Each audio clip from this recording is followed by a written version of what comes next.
Change is hard, like painfully hard.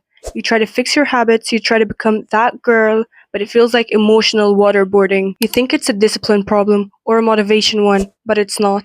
You're just trying to build a new life with the same old identity, but psychologically it doesn't work. That's why reinvention matters. Real reinvention starts with the psychology of who you are, because if you haven't noticed, you behave in a way that matches your identity, whether you are conscious of it or not. If you believe you're inconsistent, you act inconsistent. If you believe you're unlucky, you stop trying. So in my first two videos, we cleaned the past, we planned our future, but there's a missing piece. We need to transform the woman who will walk into that future. So let's clear up any misconceptions. Reinvention doesn't mean changing who you are or hating on your current self and wanting to be someone entirely different. No.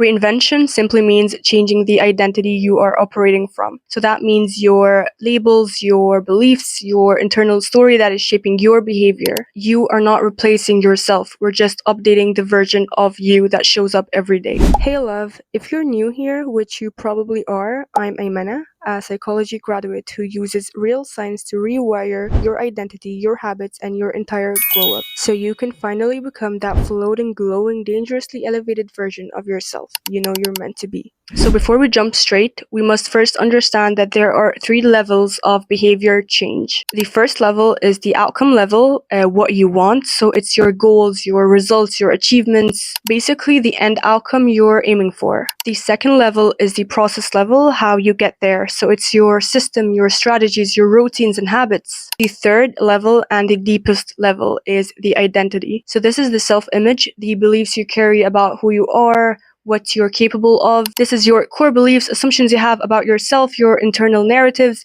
and it is the deepest layer because identity shapes your habits, motivation, and the limits you place on yourself. Now, if you watched my last video, we covered level 1 and level 2 in great detail. We set SMART goals, we built a 12-week plan, we created systems, and made backup plans. All of that which was outcome-based and process-based work. The first 2 outer layers, we are not replacing them. They are important, they all work together hand in hand, but we're just going 1 layer deeper, the identity, which will decide whether all of that will stick or not. This is why your previous glow up attempts did not work. Outcome-based is you wanting something, process-based is you trying something, and identity-based is you becoming that person, that identity behind those 2 levels. Most people do the first 2, but they skip the 3rd level. They never reach it. They set goals, they create habits, but internally, they still think, I'm inconsistent, I have no discipline, I always fall off. So to sum up, if your identity doesn't change, you will always snap back to the old version of you. That is why you restart every Monday. So where does identity come from? It comes from 2 psychological places: the story you tell about yourself and the beliefs your brain forms about you. The story you tell about yourself. So psychologists call it narrative identity. This is the story you built from your past experiences, the meaning you've attached to these experiences, and your future aspirations, how you imagine your future self. So it shows up as beliefs about yourself. I'm the anxious one, I'm not confident. But you know what's the fun part about it is that narrative identity is not a fixed process, it is a dynamic one. So it changes as you grow, as you learn, as you put different meanings to your experiences. So if you've decided to dig deep into your childhood experiences, your accomplishments and achievements, and your future aspirations,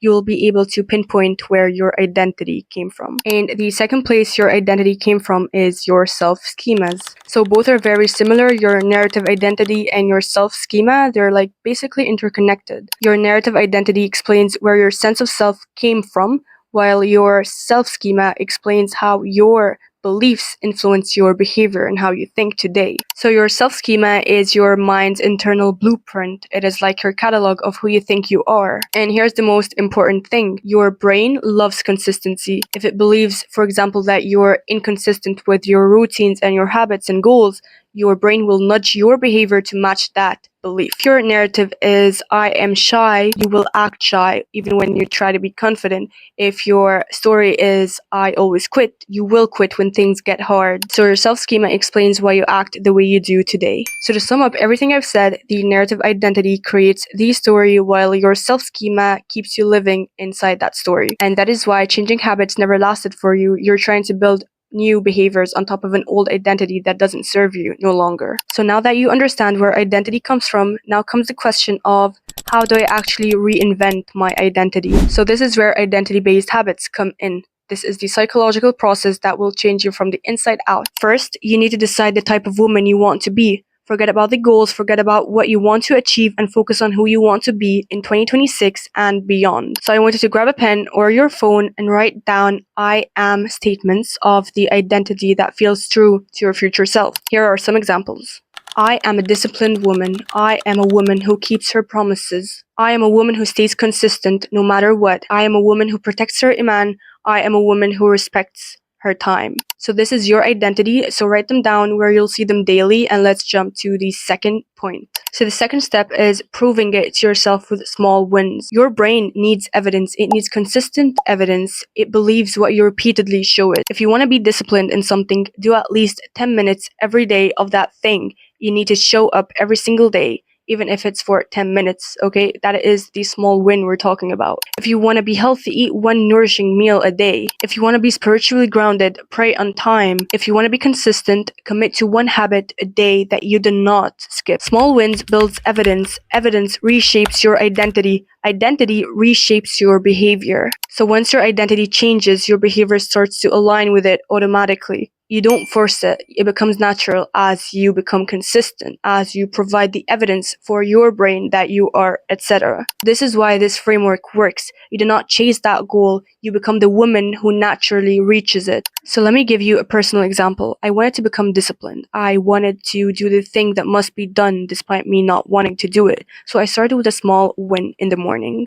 I did not focus on changing my entire routine. I just focused on waking up early every day. So it took me about 2 weeks to figure out what worked for me, like what actual hack that forced me to wake up early every day. And that for me was putting my phone across the room, so when the alarm turns on, I'm forced to stand up and like walk across the room and turn it off. And that was the thing that made me actually stick to it. Now I wake up early every day at 6 a.m. And once that became consistent, I added another small win. Every time I woke up, I added 2 hours of focused work. And once I've added that to my small wins collection, I also added reading every day in the morning to my routine. So another small win. So once I become consistent in something, I add another. And now, because of those tiny wins stacking up over time, I am a disciplined woman. The identity of me being disciplined is literally ingrained in my brain. The evidence is undeniable. That's how identity shifts happen, not through motivation, but proof. Now, most importantly, moving forward, I want you to keep that one question at the front of your mind that will act as your compass, your guide. It is that what the woman I am becoming would do? That is your standard to every decision, to every choice you make from now on. And if the answer is no, you already know what needs to be changed. And remember, 2026 will be different, not because your goals changed, but because you did. If this video helped you understand yourself a little deeper or helped you bring clarity on who you want to become, give it a thumbs up, subscribe, and turn on the notifications because you don't want to miss your next upgrade in the game called life. And I'll see you in the next one.